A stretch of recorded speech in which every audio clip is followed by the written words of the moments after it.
దేవుడు సొలొమోనుని ఇంతగా ప్రేమించి ఇంతగా ఆశీర్వదిస్తే సొలొమోను ఒక ఉన్నతమైన స్థితికి వచ్చిన తర్వాత ఒక రకంగా చెప్పాలంటే ఒక పర్వత శిఖరాన్ని ఎక్కేశాడు సొలొమోను, అవునా కదా? అతన్ని మించిన జ్ఞానం కలిగిన రాజులు లేరు, అతని కంటే ధనము కలిగిన రాజులు లేరు. ఆ తర్వాత దేవుని దేవాలయాన్ని, దేవుని మందిరాన్ని కట్టించాడు సొలొమోను. అతనికి ఉన్న రౌతులు, అతనికి ఉన్న రథాలు, గుర్రాలు చాలా గొప్పగా ఉన్నాయి. అంత బాగుంది సొలొమోనుకి.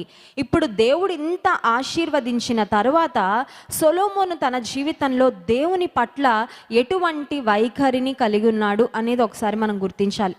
కొన్నిసార్లు దేవుడు మనల్ని ఆశీర్వదించి దీవించే వరకు చాలా చక్కగా మనం విధేయత కలిగి ఉంటాము, దీన మనసు కలిగి ఉంటాము, దేవుని మాటలు శ్రద్ధగా వింటాము, దైవజనులు అంటే గౌరవం ఉంటుంది, దేవుని సన్నిధి అంటే ఆసక్తి ఉంటుంది, ప్రతి ఆదివారం మందిరానికి వెళ్ళాలి, ప్రతి శుక్రవారం దేవుని సన్నిధిలో కనబడాలి, అవకాశం ఉన్నప్పుడల్లా ఉపవాస ప్రార్థన చేయాలని జీవితంలో ఒక స్థితికి, ఒక స్థాయికి, ఒక స్థానానికి వచ్చే వరకు చక్కగా ఉంటారు చాలామంది తమ ఆత్మీయ జీవితంలో. కానీ ఒకానొక స్థాయికి వచ్చిన తరువాత ఒక రకంగా చెప్పాలంటే ఆత్మీయంగా పతనం అయిపోవడం అనేది ప్రారంభమవుతుంది. సొలొమోను జీవితంలో అదే జరిగింది. చూడండి, మొదటి రాజుల గ్రంథము 11వ అధ్యాయము 1 నుంచి 4 వచనాల వరకు మనం చూసినట్లయితే సొలొమోను తన జీవితంలో ఏం చేశాడో ఆ మాటలు చాలా క్లియర్గా చూడగలం.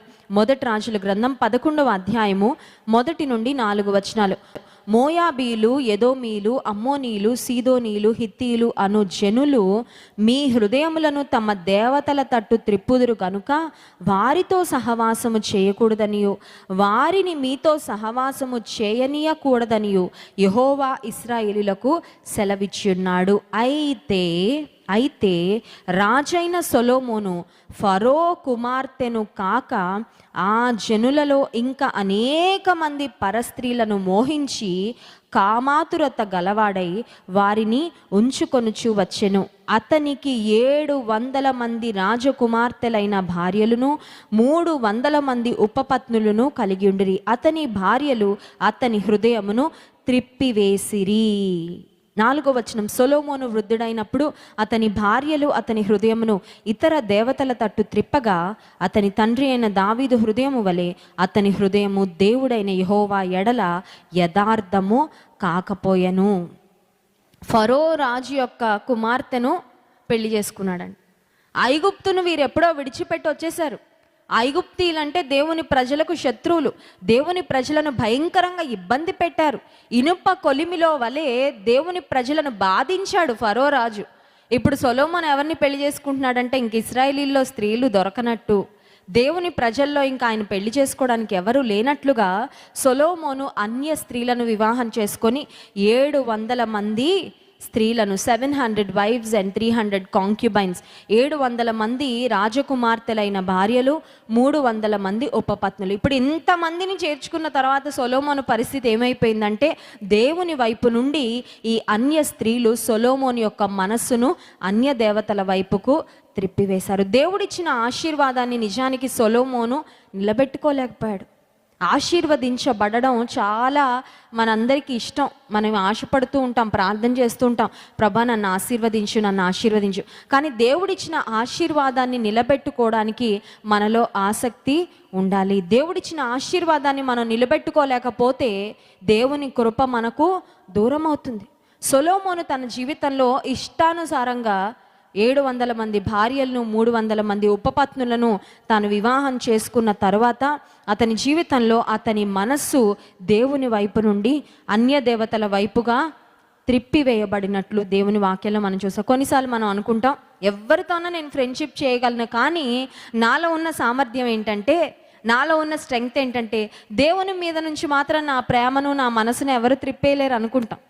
చాలాసార్లు మన బలం ఏంటో మనకు తెలీదు, చాలాసార్లు మన స్థితి ఏంటో మనకు తెలియదు. కొన్నిసార్లు మనం ఓవర్ ఎస్టిమేట్ చేసుకుంటూ ఉంటాం. నేను చాలా స్పిరిచువల్గా స్ట్రాంగ్ అండి, నాలో చాలా ఓర్పు ఉంటుందండి, చాలా సహనం ఉంటుంది.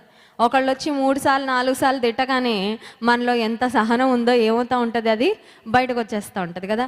నేను చాలా ప్రార్థనాపరుడినండి, చాలా విశ్వాసం కలిగిన వ్యక్తిని. 2 శోధనలు రాగానే 3వ శోధన కల్లా పడిపోవడం. కొన్నిసార్లు మనం అనుకుంటాం నా శక్తిని బట్టి, నా బలాన్ని బట్టి నేను నిలబడగలను.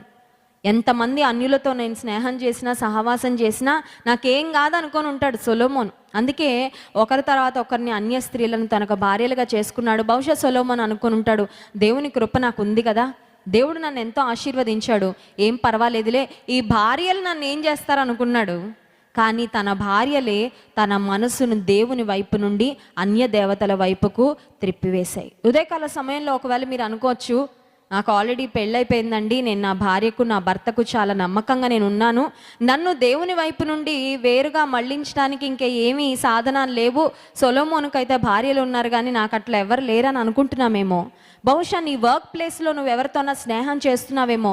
కొన్నిసార్లు చిన్న స్నేహం కొద్దిగా పరిచయంలా ప్రారంభమవుతుంది, ఆ తర్వాత స్నేహం డీప్ అయిపోద్ది అనమాట.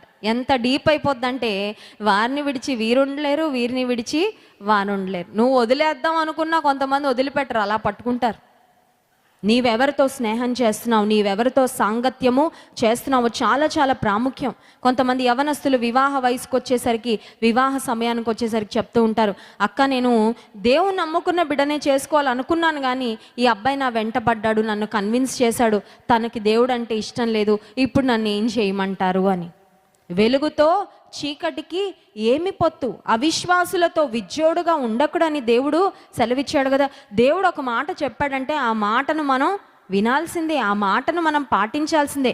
దేవుని మాటను మనం ధిక్కరించామంటే ఆ తర్వాత మనం జీవితంలో ఇంక ఎన్నున్నా కూడా ఏమీ లేని పరిస్థితి. సొలొమోను తన జీవితంలో తాను చేర్చుకున్న భార్యలు తన హృదయాన్ని దేవుని వైపు నుండి అన్య దేవతల వైపుకు మళ్ళించాయి. ఉదయకాల సమయంలో మనల్ని మనం ఒక ప్రశ్న వేసుకోవాలి, అదేంటంటే నన్ను ఏ విషయం లేకపోతే ఏ పరిస్థితులు, ఏ వ్యక్తులు దేవుని మీద నుండి వేరుగా నా మనసును మళ్ళిస్తున్నాయి. కొంతమందికి ఆ విగ్రహం సెల్ ఫోనే, మనుషులు కూడా ఎవ్వరక్కర్లేదండి. రోజులో కొన్ని గంటల తరబడి ఆ సెల్ ఫోనే వారికి ఒక దేవుడు అయిపోతుంది. చాలామందికి ఆ సెల్ ఫోనే వారికి విగ్రహం అయిపోతుంది. లేకపోతే కొన్ని రకాలైన కామెడీ షోసో లేకపోతే ఎంటర్టైన్మెంట్ ఛానల్సో కొన్ని ప్రోగ్రామ్స్కి అడిక్ట్ అయిపోయి ఇంక ఇది చూడకుండా నేను ఉండలేను. ప్రార్థన చేసుకోకుండా ఉంటారు కానీ ఉదయం లేవగానే అవి చూడాలన్నమాట. ప్రార్థన చేసుకోకుండా ఉంటారు, దేవునితో అన్న మాట్లాడకుండా ఉంటారు. కానీ కొంతమందితో మాట్లాడకపోతే వాళ్ళకి లైఫ్ లాగా అనిపించదు. దేనిని నీవు దేవుని కంటే ఎక్కువగా ప్రేమిస్తున్నావు? What is it that he's become an idol in your life? నీ జీవితంలో ఒక విగ్రహముగా నీకేది మారింది? దేవుని సన్నిధిలో ఒక్కసారి మనల్ని మనం పరీక్షించుకోవాలి. ఈ రోజుల్లో చాలా మందిని చాలా రకాలైన విషయాలు వారికి విగ్రహాల్లాగా మారిపోతున్నాయి. ఏది నీ విగ్రహం అయింది? ఏది నీ మనస్సును దేవుని వైపు నుండి మళ్ళిస్తుందో మనం చాలా జాగ్రత్తగా పరీక్షించుకోవాలి.